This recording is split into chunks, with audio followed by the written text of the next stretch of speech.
د جلال آباد ښار دوهمې ناحیې اړوند تلویزیون تپه کې دا پایه پرته له بیرغه نه وه درېدلې. په دې پایه کې د هیواد درې رنګه بیرغ رپانده و، خو اوس یې د تشې پایې ننداره شي. هغه وخت مسؤلینو ویلي وو چې دا بیرغ به د ننګرهار د ځینو ولسوالیو سربیره آن له کوزي پښتونخوا هم خلک ننداره کړي، خو خلک وایي له مسؤلینو په دې برخه کې مبالغه شوې. دوی خو دا خبره کړې وه چې دا بیرغ به د خیبر پښتونخوا هم د لرو علاقو نه به دا ښکاري، موږ د ټولو خلکو ته خلک به یې کتلی شي، او په افغانستان کې به اول نمبر بیرغ یې د دې نه به بل غټ بیرغ نه وي. نو موږ چې وکتل دا چې څنګه اول خو کومه ورځ یې ښودلې وه په هغه وخت باندې ځوړند شو، سبا ته موږ دا شوکېدلی وو یو، او دویم چې څو نه بعد چې دا موږ وکتل بیخي دغه شوی دی، دا دوی ویل چې 100 متره دی جګوالی دی، د 10 متره هم جګوالی نه دی. دې ویلي چې دا د باد په مقابل کې، د لمر په مقابل کې، د باران په مقابل کې ډېر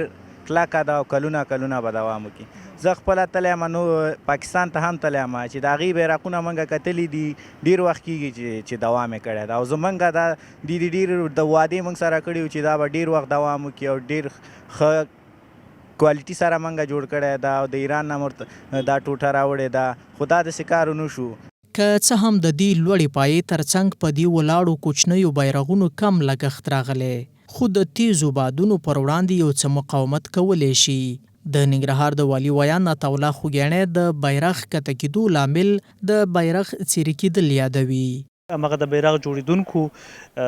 بیرغ ښکته کړی دی تر څو هغه پاتې ټوټې هم پسې وګنډي، کله چې وګنډل شي په خاص وختونو کې به دا پورته کېږي، او په خاصو وخت چې اړتیا نه وي دا به ساتل کېږي. په ورته مهال په ولسي چارو کې د ولسمشر سلاکار ریاض احمد حیات وایي د دې پایې ترڅنګ یوه پایه درېدلې وه چې د بیرغ د څیرې کېدو لامل شوه، خو هغه ستونزه حل شوې او د ځینو ساختماني او تخنیکي کارونو وروسته به تر راتلونکي یوې میاشتې پورې بیرغ راوځړوي.